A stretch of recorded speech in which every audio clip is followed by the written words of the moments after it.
Dear brothers and sisters, greetings in the name of Lord and Savior Jesus Christ. యేసుక్రీస్తు నామమున మీ అందరికీ శుభాభివందనములు. మరి ఉదయకాలంనే దేవుని యొక్క సన్నిధికి రావడానికి మీరు అందరూ ఎంతో ఆశతో ఆసక్తితో వస్తున్నారు. అందుని బట్టి దేవుని నామానికి మహిమ కలుగును గాక. దేవుడు మహాకృపను బట్టి మనము ఆది కాండాన్ని సిస్టమేటిక్గా మనం చదువుకొని పూర్తి చేసుకున్నాం. సో ఆది కాండాన్ని మనం 2 భాగాలుగా విభజించుకున్నాం. మొదటిది సృష్టి వృత్తాంతము, రెండవది పితృస్వాముల యొక్క కాలము, దేవుడు ఎంచుకున్న పితృస్వాముల యొక్క కాలము. సో యోసేపుతో ఆ యొక్క ఆది కాండం ముగిస్తుంది. ఇప్పుడు మనము పంచకాండాలలో 2వ పుస్తకమైనటువంటి నిర్గమాకాండమును గురించి మనము ఈ దినమున అధ్యయనం చేసుకుందాం. అయితే నిర్గమాకాండంను మనం అధ్యయనం చేసుకునే ముందు మరి ఈ యొక్క పంచకాండాలను గురించి మనము ఒకసారి ధ్యానించుకుందాం. యాక్చువల్గా ఈ యొక్క స్లైడ్ నేను మీకు ముందే చెప్పవలసినది, ఆది కాండం ముందే, but somehow I missed it. So ఈ యొక్క 5 పంచకాండాలను మొదటి 5 పుస్తకాలను మోషే యొక్క ధర్మశాస్త్రము అని అంటారు. అంటే law of Moses or law of God అని మనం వీటిని పిలుస్తాం. సో దేవుని యొక్క ధర్మశాస్త్రము లేదా దేవుడు మోషే ద్వారా ఇచ్చినటువంటి ధర్మశాస్త్రం కనుక దీన్ని మోషే ధర్మశాస్త్రము అని అంటాం. సో మొట్టమొదటి పుస్తకము ఆది కాండము. ఆది కాండము మనకు ఆరంభమును గురించి మనకు తెలియజేస్తూ ఉంది. మనం అదే నేర్చుకున్నాం. మొదటి అధ్యాయం నుంచి 11వ అధ్యాయం వరకు మనము సృష్టి యొక్క వృత్తాంతము అనగా బిగినింగ్ ఆఫ్ దిస్ యూనివర్స్ అని మనం నేర్చుకున్నాం. ఈ సృష్టి ఆరంభం కావచ్చు, మనిషి యొక్క ఆరంభం కావచ్చు, జీవరాశుల యొక్క ఆరంభం కావచ్చు, మరి ఈ సృష్టిలో ఉన్న సమస్తమునకు ప్రారంభము ఆది కాండము. సో కనుక ఆది కాండం అనగానే మనకు గుర్తు రావాల్సింది ఏంటంటే ఆరంభము. మరి అది బిగినింగ్స్ అని దానికి కీవర్డ్, ముఖ్యమైనటువంటి అర్థము. ఆ తర్వాత మరి ఆ ఆరంభముతో పాటు దేవుడు మరి తండ్రి అయినటువంటి దేవుడు తనకంటూ ఒక స్వకీయ జన్మను ఏర్పరచుకున్నాలని ఆశపడి దేవుడు అబ్రహాముని పిలుచుకొని అబ్రహాము ద్వారా ఒక జూయిష్ నేషన్ను, ఆయన ఇజ్రాయేలు దేశమును ఒక స్వతంత్ర దేశముగా ఏర్పరిచి తనకంటూ ఈ భూమి మీద ప్రత్యేకించబడినటువంటి ఒక జనాంగముగా దేవుడు ఎన్నుకున్నాడు. So this is the crux of Genesis. అంటే ఆది కాండము ఆరంభమును గురించి మనకు తెలియజేస్తూ ఉంది. మరియు తన స్వకీయ జనముగా ఏర్పరచుకున్నటువంటి ఇజ్రాయేలీలు మరియు జూయిష్ నేషన్ గురించి కూడా, ఇజ్రాయేలును ఒక దేశముగా ఏర్పాటు చేయటం గురించి మనకి తెలియజేస్తూ ఉంది. 2వ పుస్తకానికి మనం వచ్చినట్లయితే అది నిర్గమాకాండము, ఎక్సోడస్. నిర్గమాకాండం అనగానే మనకు జ్ఞాపకం రావాల్సింది ఏంటంటే విడుదల, అంటే డెలివరెన్స్, విమోచన, విడుదల, డెలివరెన్స్ ఫ్రమ్ ఈజిప్ట్. సో ఐగుప్తు బానిసత్వం నుండి ఇజ్రాయేలీలను దేవుడు విడిపించినటువంటి విధానమును గురించి నిర్గమకాండం మనకు తెలియజేస్తూ ఉంది. మరియు దాని యొక్క సంపూర్ణ అర్థాన్ని కూడా మనం చూసుకున్నట్లయితే అది విమోచన గురించి కూడా మనకి తెలియజేస్తుంది. అనగా రిడెంప్షన్, విడుదల, విమోచన అనేటువంటివి నిర్గమకాండంలో మనకు కనబడతాయి. ఇదే నిర్గమకాండంలో దేవుడు ఇశ్రాయేలు ప్రజలకు ధర్మశాస్త్రాన్ని అనుగ్రహిస్తాడు. ప్రత్యక్ష గుడారాన్ని కూడా, అనగా టబర్నికిల్ని కూడా దేవుడు మరి అక్కడ వారి మధ్యలో నిర్మిస్తాడు. ఆ ప్రత్యక్ష గుడారంలో దేవుడు వాసం చేసి ఇజ్రాయేలీలతో మోషే ద్వారా మాట్లాడుతూ ఉంటాడు. ఇది మనకు నిర్గమకాండము. మరలా ఒకసారి మీకు జ్ఞాపకం చేస్తాను. నిర్గమకాండం అనగానే మనకు విడుదల, విమోచన అని ముఖ్యమైనటువంటి విషయాలు జ్ఞాపకం రావాలి. 3వ గ్రంథాన్ని మనం చూసినట్లయితే లెవిటికస్, అనగా లేవీకాండము. లేవీకాండము అనగానే మనకు జ్ఞాపకం రావాల్సింది ఏంటంటే బలులు అర్పించుట, దేవునికి బలులు అర్పించుట. 5 రకాలైనటువంటి బలులు దేవునికి అర్పించేటువంటి వారు దేవుని యొక్క ఆజ్ఞ మేరకు మరి యొక్క 5 బలులతో పాటు దేవుణ్ణి ఆరాధించేటువంటి వారు. సో ఈ యొక్క లెవిటికస్ అనగానే, లేవీకాండం అనగానే దేవునికి కృతజ్ఞతాస్తుతులతో కూడినటువంటి బలులు అర్పించటము మరియు దేవుని ఆరాధించటం అని మనకు జ్ఞాపకం రావాలి. ఈ యొక్క బలులు 5 రకాలు. మొదటిది దహన బలి, రెండవది మరి నైవేద్య బలి, మూడవది పాప బలి, నాలుగవది పాప పరిహారార్థ బలి, ఐదవది సమాధానార్థ బలి. సో ఈ యొక్క 5 బలులను ఇజ్రాయేలీయులకు దేవుడు మరి ఆయన కట్టడగా నియమించాడు. వీటిని ప్రతి సంవత్సరం వారు చేయాలి. సో తర్వాత 4వ పుస్తకానికి మనం వచ్చినట్లయితే నంబర్స్ అనగా సంఖ్యాకాండము.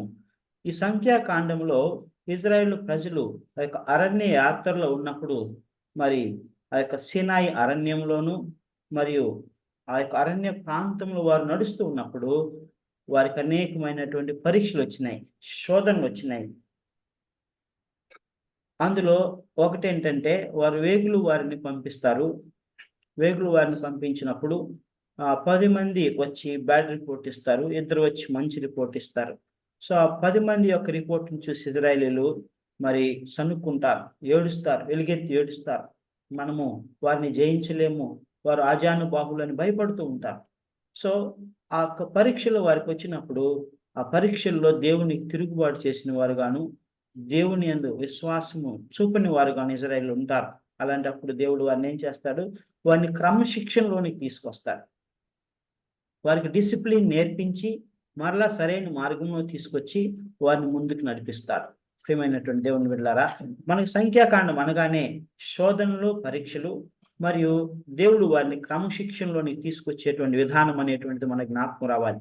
సో తర్వాత 5వ పుస్తకాన్ని మనం చూసినట్లయితే పంచకాండాల్లో 5వ పుస్తకము ద్వితీయోపదేశ కాండము, డిటరానమీ అనగా మన గుర్తు రావాల్సింది ఏంటంటే మరి దేవుడు క్రొత్త తరానికి అంటే ద్వితీయోపదేశ కాండం సమయంలో వారు కానాన్లోనికి ప్రవేశించే ముందు కాదేష్ బర్నియా, ఆ తర్వాత ఆ యొక్క మన్యములో అరణ్యంలో వారు ఉన్నప్పుడు దేవుడు మరి ఆ క్రొత్త తరానికి మోషే ద్వారా మరొకసారి మరి ఆ యొక్క ఆజ్ఞలను, కట్టడలను, మోరల్ లాస్ను, సివిల్ లాస్ను అన్నిటినీ కూడా వారికి మరొకసారి క్రొత్త తరానికి, తెలియని తరానికి వివరిస్తాడు. అంటే ఇన్స్ట్రక్షన్స్, అంటే వారికి ఆజ్ఞలను, కట్టడలను అన్నిటిని కూడా మరొకసారి వారికి ఇన్స్ట్రక్ట్ చేస్తాడు, తెలియచేస్తాడు. So it is a kind of teaching. So I think this is the way we should understand the law of Moses or the law of God, the first 5 books. So నేను ఒక systematic theology Bible class attend అయినప్పుడు దానిలో మాకు ఈ విధముగా Bible teachers నేర్పించారు. So ఇది చాలా మంచిది అనిపించింది. This really enlightened my understanding. నా యొక్క అండర్స్టాండింగ్ దీని వలన మరి మెరుగుపడింది. సో కాబట్టి I believe this is also useful to you. So అది కారణం అనగానే ప్రారంభము ఒక ఇజ్రాయేలు దేశంను దేవుడు ఏర్పరచుకుంటాం అనేది మనకు జ్ఞాపకం రావాలి. నిర్గమకాండము విడుదల మరియు విమోచన గురించి మనకు తెలియజేస్తా ఉన్నది. మరి లేవి కాండము దహన బలులు అర్పించుట మరియు దేవుని ఆరాధించుట అనేటువంటి దానికి సాదృశ్యంగా ఉంటుంది. సంఖ్యాకాండం అనేటువంటిది దేవుడు మరి ఇజ్రాయేల్ పరీక్షల్లో గుండా తీసుకెళ్తాడు, వారు తిరుగుబాటు చేస్తారు, అప్పుడు దేవుడు వారిని క్రమశిక్షణలో పెడతాడు. సో అదేవిధంగా చివరిగా ద్వితీయోపదేశ కాండం అనగానే instructions and teaching. So I think you are clear about this. అర్థమవుతుందా? Okay. So coming to the Exodus, నిర్గమకాండం యొక్క పరిచయానికి మనం వచ్చినట్లయితే నిర్గమకాండాన్ని కోడ్ ఆఫ్ జూయిష్ నేషన్ అని కూడా మనం అంటారు. ఎందుకనంటే ఇప్పటికి కూడా యేసుక్రీస్తు ఇజ్రాయేలు ప్రజలను అరణ్య మార్గంలో గుండా నడిపిస్తున్నది మొదలుకొని, వారికి ధర్మశాస్త్రాన్ని అనుగ్రహించినది మొదలుకొని, ఇప్పుడు ఉన్నటువంటి ఆ యొక్క ఇజ్రాయేలు దేశంలో 70% మంది యూదా ప్రజలు వారు ధర్మశాస్త్రాన్ని వారి రాజ్యాంగంగా వారు పాటిస్తారు. So it is a code for them, God given code. This is the only nation in this universe which has got the code of God. దేవుడు అనుగ్రహించినటువంటి మరి ఆ యొక్క ఆ యొక్క ఆజ్ఞలను కట్టడలను అనుసరించి నడుచుకునేటువంటి దేశము ఈ సృష్టిలో ఇజ్రాయెల్ దేశం ఒక్కటే. మిగతా వారందరూ కూడా మరి వారికి అనుకూలంగా అక్కడ ఉన్నటువంటి పరిస్థితులను బట్టి వారు మరి వారి యొక్క రాజ్యాంగాలను నిర్మించుకున్నారు. సో ఇజ్రాయెల్ దేశంలో ఉన్నటువంటి రాజ్యాంగాన్ని అనేక మంది బారో చేసుకొని వారు కొన్ని విషయాలను వారు క్రోడీకరించి వాటిలో పెట్టుకున్నారు. అయితే మనం అర్థం చేసుకోవాల్సింది ఏంటంటే ఇజ్రాయేలు దేశము దేవుడిచ్చినటువంటి ధర్మశాస్త్రమును వారు అనుసరించి నడుచుకుంటూ ఉన్నారు. Only nation in the universe, in the world has got the law of God directly. So అందుకనే నిర్గమాకాండాన్ని మనము మరి దేవుడు యూదా ప్రజలకు ఒక దేశముగా చేసి వారికి ఇచ్చినటువంటి ఒక కోడ్గా మనం దాన్ని చెప్పుకోవచ్చు. సో నిర్గమాకాండం ఒక అర్థం ఏంటంటే డిపార్టింగ్ అంటే నిష్క్రమించటం, డెలివరెన్స్ విడవబడడం అనేటువంటిది దాని యొక్క అర్థము. సో ఆ తర్వాత ఈ యొక్క పుస్తకాన్ని రాసినటువంటి వ్యక్తి మోషే. 1640 సంవత్సరం మొదలుకొని 1279 క్రీస్తు పూర్వం సంవత్సరంలో మరి వీటి గురించి రాయబడి ఉన్నాయి. ఆ తర్వాత హిస్టరీ జరిగినటువంటి సంఘటనలు రాసినటువంటి కాలము 1450 1410 ఆ మధ్య కాలంలో క్రీస్తు పూర్వం సమయంలో రాసి ఉండొచ్చు. సో తర్వాత ఇది బైబిల్ గ్రంథంలోనే 2వ పుస్తకము మరియు ధర్మశాస్త్రములో 2వ పుస్తకము. ఈ యొక్క ధర్మశాస్త్రాన్ని దేవుడు మోషే ద్వారా సీనాయి పర్వతం దగ్గర రాయించాడు. ఎవరి కొరకు రాయించాడు? ఇజ్రాయేలు ప్రజలు కొరకు రాయించాడు. ఇజ్రాయేలు ఒక జాతిగా ఏర్పడిన తరువాత వారు ఎలాగ నడుచుకునాలి, వారి యొక్క సివిల్ లాస్ ఏంటి, వారి యొక్క మోరల్ లాస్ ఏంటి, వారి యొక్క మరి దేవుడిని వారు ఎలాగ ఆరాధించాలి అనేటువంటి విషయాలను ఇజ్రాయేలు ప్రజల కొరకై మరి ఈ యొక్క ధర్మశాస్త్రాన్ని నిర్గమాకాండాన్ని దేవుడు వారికి అనుగ్రహించాడు. ఆ సమయంలో ధర్మశాస్త్రాన్ని అనుగ్రహించినటువంటి సమయంలో ఇజ్రాయేలు ప్రజల యొక్క సంఖ్య ఎంతంటే సుమారుగా రమారమి 24 లక్షల మంది. అంటే ఐగుప్తు నుండి వెలుపలికి వచ్చినటువంటి వారి సంఖ్య 24 లక్షల మంది. So if you see the statistics, so this is the second book in the Bible and also second book in the law of Moses. ధర్మశాస్త్రం 2వ పుస్తకము. ఈ యొక్క నిర్గమాకాండంలో దాదాపుగా 40 అధ్యాయాలు మనకుంటాయి. సో ఈ 40 అధ్యాయంలో మనం చూసినట్లయితే 1213 వచనాలు మనకు కనబడతాయి. సో ఈ యొక్క నిర్గమాకాండంలో ముఖ్యమైనటువంటి వ్యక్తులు ఎవరనంటే మోషే నాయకుడు, ఇజ్రాయేలు ప్రజలకు దేవుని చేత ఏర్పరచబడినటువంటి నాయకుడు, మోషే అన్న అయినటువంటి అహరోను, మోషే అక్క అయినటువంటి మిరియాము, మోషే అసిస్టెంట్ సహాయకుడైనటువంటి యెహోషువ, తర్వాత ఇజ్రాయేలు ప్రజలను ఐగుప్తు నుంచి పోనీయకుండా అడ్డుపడుతూ ఉన్నటువంటి తన హృదయంను కఠినపరుచుకున్నటువంటి ఫరో రాజు, ఐగుప్తు రాజు, తర్వాత మోషే మామ అయినటువంటి ఇత్రో, ఆ తర్వాత బెసాలేల్ అనేటువంటి ఒక ఆర్టిస్ట్ ఉంటాడు. అంటే ఆ యొక్క ప్రత్యక్ష గుడారము అనగా టబర్నికిల్ దేవుని యొక్క మందిరమును నిర్మించినటువంటి వ్యక్తి, విశేషమైనటువంటి జ్ఞానమును దేవుని యొద్ద నుంచి పొందుకొని ఆ యొక్క అద్భుతమైనటువంటి మరి టబర్నికిల్ను నిర్మించినటువంటి వ్యక్తి, దేవుడు ఏర్పరచుకున్నటువంటి వ్యక్తి. సో ఈ యొక్క 7 పర్సనాలిటీస్ మనకు ముఖ్యమైనటువంటి వ్యక్తులుగా నిర్గమకాండంలో మనకు కనబడతారు. ఆ తర్వాత ముఖ్యమైనటువంటి ప్రాంతాలు మనం చూసినట్లయితే గోషేను ప్రాంతం. గోషేను ప్రాంతం గురించి మనం ఆదికాండంలో చూసుకున్నాం. గోషేను ప్రాంతము యొక్క ప్రత్యేకత ఏంటి? గోషేను దేనికి సూచనగా ఉంది?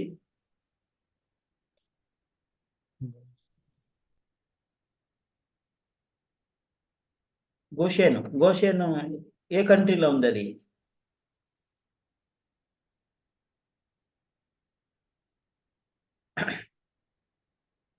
గోషేను ప్రాంతము ఐగుప్తులో ఉంది కదా. 70 మంది ఇజ్రాయేలీలు మరి యోసేపు దగ్గరికి వెళ్ళినప్పుడు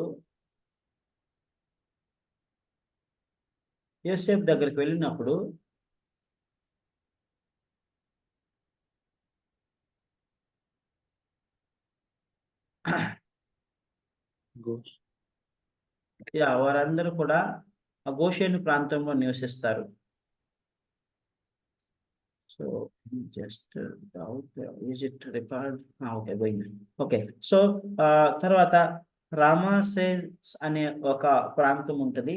ఇజ్రాయేల్ ప్రజలు అక్కడి నుంచి నిష్క్రమిస్తూ వస్తున్నప్పుడు మరి రామాసేస్ గుండా వస్తారు. మిద్యాను అనేటువంటి ప్రాంతం ఉంటుంది. ఎందుకంటే మోషే మరి ఐగుప్తు నుంచి పారిపోయి మిద్యాన్లో ఉంటాడు. అక్కడ ఒక స్త్రీని వివాహం చేసుకుని తన మామ అయినటువంటి ఇత్రో దగ్గర 40 సంవత్సరములు గొర్రెల కాపరిగా ఉంటాడు. ఆ తర్వాత బాల్-జెఫోన్ అనేటువంటి ఒక ప్రాంతం ఉంటుంది. ఆ తర్వాత మారా, చేదైనటువంటి నీరు ఉన్నటువంటి ప్రాంతము. ఎలీం, అక్కడ మరి యొక్క అద్భుతమైనటువంటి పామ్ ట్రీస్ ఉన్నటువంటి తోట, అక్కడ మంచి నీళ్లు వారికి దొరుకుతాయి. తర్వాత రెఫిదీం అనేటువంటి ప్రాంతం ఉంటుంది. తర్వాత సీనాయి అరణ్యము మరియు సీనాయి పర్వతము. సో ఈ యొక్క ప్రాంతాలు మరి నిర్గమాకాండంలో మనకు కనబడతాయి. మరొకసారి మనం జ్ఞాపకం చేసుకుందాం. ముఖ్యమైనటువంటి వ్యక్తులు మోషే, అహరోను, మిరియాము, యెహోషువ, ఫరో, ఇత్రో అండ్ బెసలేల్. అదేవిధంగా ముఖ్యమైనటువంటి ప్రాంతాలు Goshen, Rameses, Midian, Baal Zephon, Marah, Elim, Rephidim, Mount Sinai and wilderness of Sinai. So if you see the center point of the Old Testament, that is Exodus. ముఖ్య కేంద్రం ఏంటంటే పాత నిబంధనలో నిర్గమకాండం. సో నిర్గమకాండంలో 3 విషయాలు మనకు బయలుపడతాయి. ఒకటి, ఇజ్రాయేలీలు ఐగుప్తు చేతిలో నుంచి విడుదల పొందుకొనుట. తర్వాత దేవుడు ఇజ్రాయేలీలతో ఒక నిబంధన చేసుకొని వారికి ధర్మశాస్త్రాన్ని వారికి అనుగ్రహించుట. మూడవది, మరి ఒక ఇజ్రాయేల్ దేశము ఏర్పడడం మరియు అది దేవునికి ఒక ప్రతినిధి కలిగినటువంటి దేశముగా ఉండడం. సో ఈ 3 విషయాలు మనకి నిర్గమకాండంలో కనబడతాయి. అండ్ నిర్గమకాండం అనేటువంటిది ముఖ్య కేంద్రం, పాత నిబంధనలో ముఖ్య కేంద్రం. So even if you see these 40 chapters in nutshell, we will understand that ఆరంభంలో మొట్టమొదటిగా మనకు నిర్గమకాండంలో కనబడేది ఏంటంటే ఇజ్రాయేలీలు బానిసత్వంలో ఉంటారు. వారు మరి ఐగుప్తీయుల చేత అణిచివేయబడతారు. So Israel bondage and oppression, Israel బానిసత్వము, అణిచివేత గురవడం గురించి మనం మొదటి భాగంలో చూస్తాము. తర్వాత దేవుడు మోషేని ఎన్నుకుంటాడు, మోషేని సిద్ధపరుస్తాడు. Moses preparation to lead the Israel నడిపించడానికై మోషేను దేవుడు సిద్ధపరుస్తాడు. ఆ తర్వాత మోషేను దేవుడు పిలుచుకుంటాడు. ఆ తర్వాత మరి 10 తెగుళ్ళ గురించి మనం చూసుకుంటాం. ఐగుప్తులో మోషే ద్వారా దేవుడు ఫరో రాజు ఎదుట 10 అద్భుత కార్యాలను చేస్తాడు. 10 అద్భుత కార్యాలు ఎందుకు చేస్తాడంటే it is a war between God Jehovah and also the God's of Egypt. So ఐగుప్తు దేవతలు, ఒక్కొక్క తెగులుకు వెనుక ఒక్కొక్క దేవత ఉంటుంది.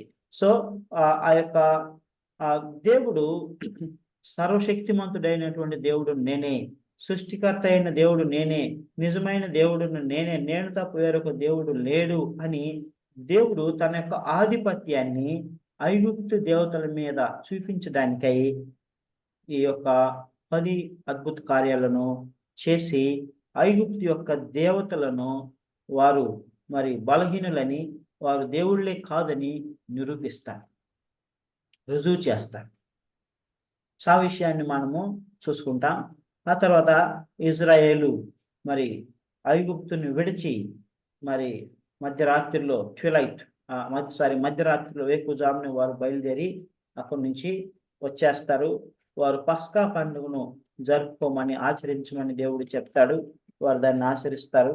సో ఆ తర్వాత ఇజ్రాయేల్ విడుదల పొందిన తర్వాత మరి దేవుడు ఇజ్రాయేలీలను అరణ్య మార్గంలో నడిపిస్తూ వారితో నిబంధన చేసి వారిని ఒక ఏర్పరచబడిన జనాంగంగా దేశంగా చేసి వారికి ధర్మశాస్త్రాన్ని అనుగ్రహిస్తాడు.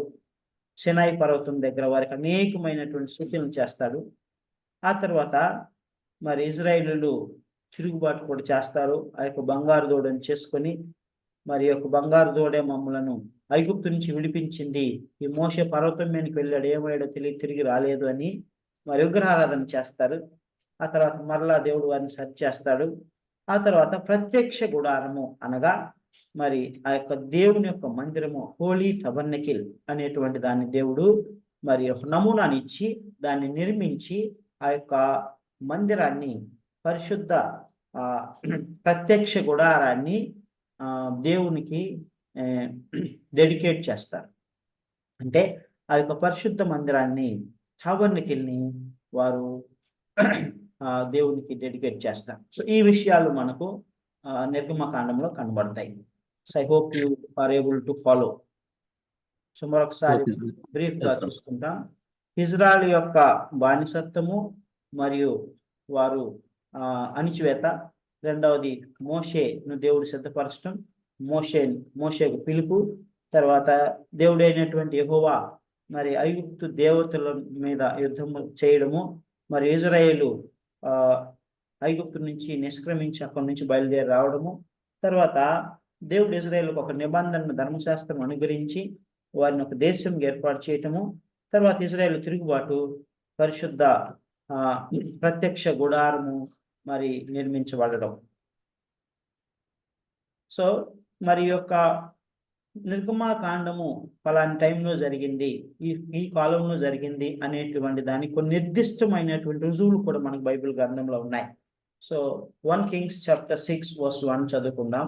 1వ రాజుల గ్రంథము 6వ అధ్యాయము 1వ వచనం. 1 Kings chapter 6:1.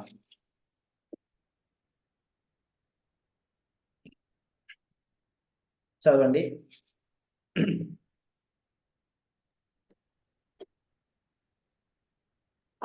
అయితే ఇశ్రాయేలీయులు ఐగుప్తు దేశంలో నుండి బయలుదేరి వచ్చిన 480వ సంవత్సరమందు, అనగా సొలొమోను ఇశ్రాయేలును ఏలిన 4వ సంవత్సరమందు.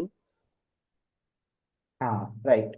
సో ఇక్కడ మనం గమనించినట్లయితే 480 సంవత్సరములు ఇజ్రాయేలీలు ఐగుప్తు నుండి విడిపించబడి బయటికి వచ్చిన 480 సంవత్సరముల తర్వాత సొలొమోను మరి మందిరమును కట్టింపును ఆరంభించను అని ఇక్కడ మనకు ఒక రుజువు ఉంది. అంటే ఈ యొక్క 480 సంవత్సరములకు ముందు మనం గమనించినట్లయితే ఎగ్జాక్ట్గా అదే టైంలో ఇజ్రాయేలు అక్కడి నుంచి ఐగుప్తు నుంచి విడుదల పొందుకొని నిష్క్రమించి వారు అరణ్య యాత్ర చేసినట్లుగా మనం చూస్తాం. అంటే ఈ యొక్క కాలం అనేటువంటిది పర్ఫెక్ట్ గా మ్యాచ్ అవుతూ ఉన్నది. This is one of the evidence and proof that the exodus took place so and so year 1446 something we have seen. So అలాగనే న్యాయాధిపతుల గ్రంథము 11వ అధ్యాయం 26వ వచనంలో కూడా మనం చూసుకున్నట్లయితే మరి Israel dwelt in Heshbon and her towns and Aroer and her towns and coast of Arnon 300 years.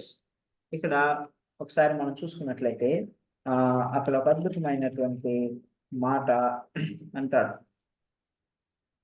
యెఫ్తా ఈ మాటలు అంటాడు 11వ అధ్యాయము 26వ వచనం మనం చూసినట్లయితే యెఫ్తా ఈ మాటలు అంటాడు.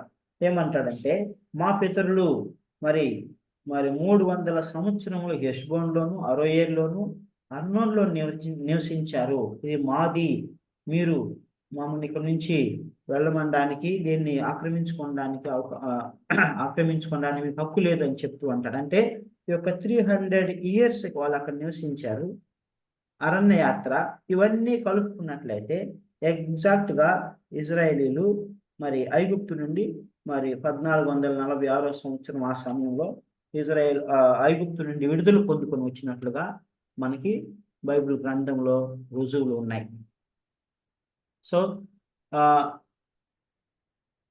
సో తెగుళ్ళు ఎందుకు దేవుడు నిర్గమకాండంలో మనకి వచ్చినాయి అని మనం గమనించినట్లయితే ఇందాక మనం చూసుకున్న రీతిగా ఐగుప్తు దేవుళ్ళ కన్నా కూడా హెబ్రీల దేవుడైనటువంటి యెహోవా ఆధిపత్యం కలిగిన వాడని రుజువు చేయడానికి. రెండవది, హెబ్రీలకు స్వాతంత్రం కూడా తెచ్చిపెట్టాయి. తెగుళ్ళు వచ్చినటువంటి కారణం ఏంటంటే ఐగుప్తు దేవుళ్ళ కన్నా హెబ్రీల దేవుడు ఆధిపత్యం కలిగిన వాడు. రెండవది, హెబ్రీలకు ఆ తెగుళ్ళు స్వాతంత్రం తెచ్చిపెట్టాయి. సో నిర్గమకాండాన్ని మనం గమనించినట్లయితే 4 ఇంకా సంక్షిప్తంగా మనం చూసినట్లయితే 4 ముఖ్య విషయాలు మనకు బయలుపరుస్తాయి. నంబర్ 1, దేవుడు చెప్తా ఉన్నాడు, ఐ యామ్ ద లార్డ్ యెహోవాను నేనే, నేను తప్ప వేరొక దేవుడు లేడు. I am the Lord God, ఉన్నవాడును అనువాడును నేనే అని దేవుడు చెప్తాడు. అట్ ది సేమ్ టైం మోషే యొక్క అభివృద్ధి, మోషే మరి ఎట్లా అంచెలంచెలుగా మరి ఎదిగి నాయకుడయ్యాడు, అది కూడా మనము చూస్తాం. రెండవది, బానిసత్వం నుండి ఇజ్రాయేలులకు విడుదల, ఇజ్రాయేలు విడిపించబడుట. మూడవది, దేవుని యొక్క ధర్మశాస్త్రం పొందుటకు ఐగుప్తు నుండి సీనాయి కొండకు వారు చేరిన ప్రయాణం. సో ధర్మశాస్త్రం వారి ప్రయాణము, దేవుడు వారికి సీనాయి పర్వతం వద్ద ధర్మశాస్త్రాన్ని అనుగ్రహించారు. నాలుగవది, ప్రత్యక్ష గుడారము నిర్మించుట. ప్రత్యక్ష గుడారాన్ని నిర్మించాడు. అప్పటి వరకు దేవుడు మరి వారికి, చూడండి ఇక్కడ అద్భుతంగా మనం గమనించినట్లయితే దేవుడు మోషేతో పరలోకం నుండి, ఆకాశం నుండి మాట్లాడేవాడు మొట్టమొదటిగా. ఆ తర్వాత ఏం చేశాడు, సీనాయి పర్వతం దగ్గర పర్వతం మీదకి వచ్చాడు. పర్వతం మీదకి వచ్చి మోషేని పైకి రమ్మాడు. మోషే పైకి వెళ్ళి 40 దినములు 40 రాత్రులు దేవునితో కూడా సహవాసం చేసి మరి ఏం చేశాడు, ధర్మశాస్త్రాన్ని తీసుకొచ్చాడు, 10 ఆజ్ఞలను తీసుకుని వచ్చాడు. రాతి పలకల మీద రాసిన 10 ఆజ్ఞలను తీసుకుని వచ్చాడు. ఆ తర్వాత మనం గమనించినట్లయితే దేవుడు ప్రత్యక్ష గుడారాన్ని నిర్మించమని దాని నమూనా అని చెప్పి మోషే నిర్మించిన తర్వాత దేవుడు ప్రత్యక్ష గుడారంలోకి వచ్చాడు. అంటే ఆకాశంలో ఉన్న దేవుడు పర్వతం మీదకి వచ్చాడు, పర్వతం మీద ఉన్న దేవుడు ఇజ్రాయేలు ప్రజలు మధ్యలోనికి వచ్చాడు. ఆ తర్వాత మనము ఆ యొక్క లేవి కాండంలో, సంఖ్యాకాండంలో మనం చూసినట్లయితే ఆ యొక్క 12 గోత్రాల ప్రజలు 4 గోత్రాలు, 3 గోత్రాల చొప్పున ప్రత్యక్ష గుడారానికి నలుదిక్కులా వారు ఉంటారు. మధ్యలో దేవుడు ప్రత్యక్ష గుడారంలో వాసం చేస్తూ ఉంటారు. ప్రియమైనటువంటి దేవుని బిడ్డలారా, దేవుని యొక్క ఉద్దేశం అదే. నేను ఏర్పరచుకున్న ప్రజలకు నేను దేవుడుగా ఉండాలి, వారు నన్ను ఆరాధించాలి, వారితో నేను సహవాసం చేయాలని ఆకాశంలో ఉన్న దేవుడు పర్వతం మీదకి వచ్చాడు. పర్వతం మీద ఉన్న దేవుడు ఇజ్రాయేలు ప్రజల యొక్క మధ్యలోనికి వచ్చాడు. అయితే కొత్త నిబంధనలో మనం చూసినట్లయితే అదే దేవుడు ఆ ప్రత్యక్ష గుడారంలో ఉన్న మందిరంలో ఉన్న దేవుడు ప్రతి ఒక్క మనిషి హృదయంలోనికి వచ్చి వాసం చేస్తూ ఉన్నాడు. In the form of Holy Spirit, పరిశుద్ధాత్మ రూపంలో, దేవుని యొక్క రూపంలో ఆయన ఇప్పుడు మన హృదయంలో వాసం చేస్తూ ఉన్నాడు. మన గుండె గుడిలో ఆయన ఉన్నాడు. సో మన హృదయము ఆయన ఆలయము.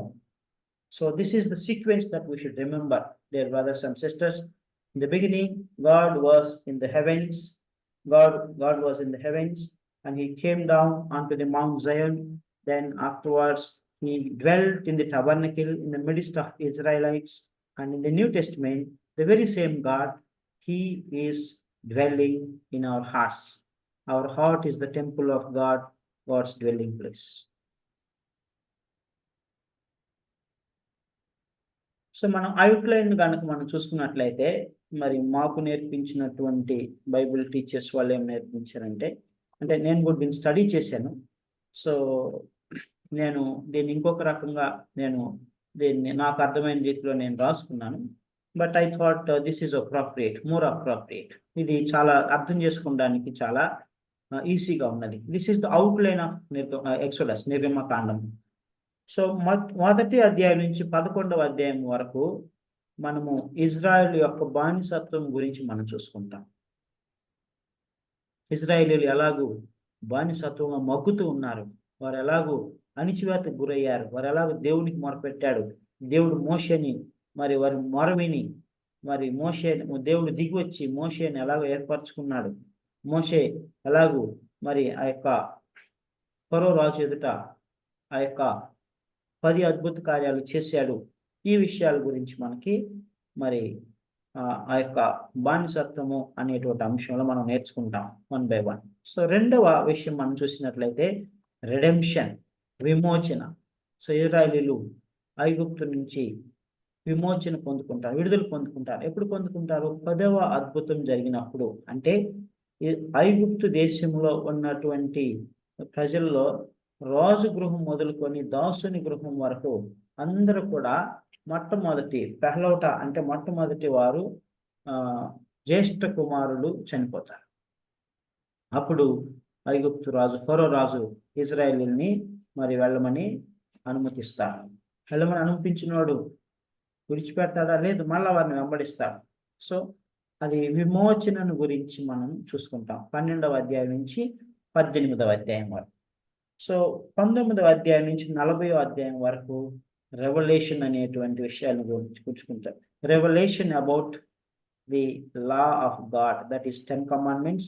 రెవల్యూషన్ అబౌట్ ది టబర్నకిల్, ప్రత్యక్ష గుడారము, మరియు రెవల్యూషన్ అబౌట్ గాడ్, దేవుని గురించినటువంటి ప్రత్యక్షత, 10 ఆజ్ఞల గురించిన ప్రత్యక్షత, ధర్మశాస్త్రం గురించిన ప్రత్యక్షత, మరియు ప్రత్యక్ష గుడారము గురించిన ప్రత్యక్షతను గురించి మనము 19 నుంచి 40వ అధ్యాయం వరకు చూసుకుంటాం. ప్రియమైనటువంటి దేవుని బిడ్డలారా, this is in nutshell about exodus. So we will start with the first topic, that is bondage, అంటే బానిసత్వంలో ఉన్నటువంటి ఇశ్రాయేలీయులు. సో మనం ఎలాగైతే ఆది కాండాన్ని 2 భాగాలు విభజించుకున్నామో, అలాగనే నిర్గమాకాండాన్ని భక్తులు 3 భాగాలుగా విభజించారు. So I think our time is gone today. I thought of sharing about chapter 1 and 2, but we will stop here. So God willing, we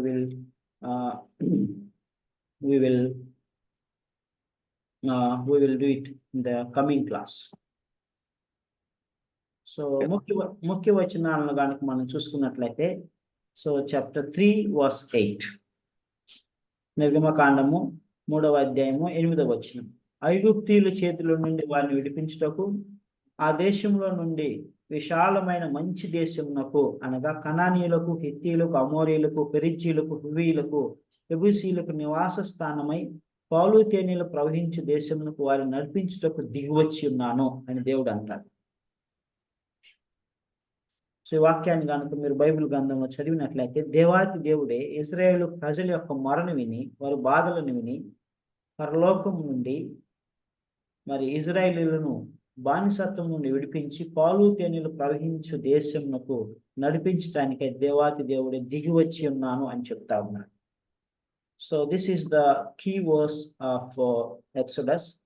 మరియు దానికి అనుబంధంగా మరి ఇంకొక వచనం కూడా ఉంది. రమ్ము, నిన్ను ఫరో యొద్దకు పంపేదను, ఇశ్రాయేలీయులైన నా ప్రజలు నీవు ఐగుప్తులో నుండి తోడుకొని పోవలను అని కూడా కొంతమంది దాన్ని ముఖ్య వచనంగా చెప్తారు. But chapter 3 verse 8 seems to be the key verse. So this is about the introduction of Exodus, నిర్గమకాండం యొక్క పరిచయం. So I hope you are able to follow this. So God willing, we will start with the first part and subcomponents of bondage in the coming class on Thursday. So మరి ఈ వారము మనకు సమయం దొరికిన కొలది రేపు కానీ లేకుంటే వెడ్నెస్డే కానీ, రేపు మరియు వెడ్నెస్డే మనము మీరు ఆది కాండం గురించి మనం ఒకసారి మరలా ధ్యానించుకుందాం. So as assignments given to you, so you shall be sharing according to the portions given to you on Monday and also either Wednesday or Friday, whichever suits you. మీకు అనుకూలంగా ఉన్న ప్రకారము మరి మనము రివ్యూ చేసుకుందాం ఒకసారి. సో దేవుడి మాటలు దీవించుగాక.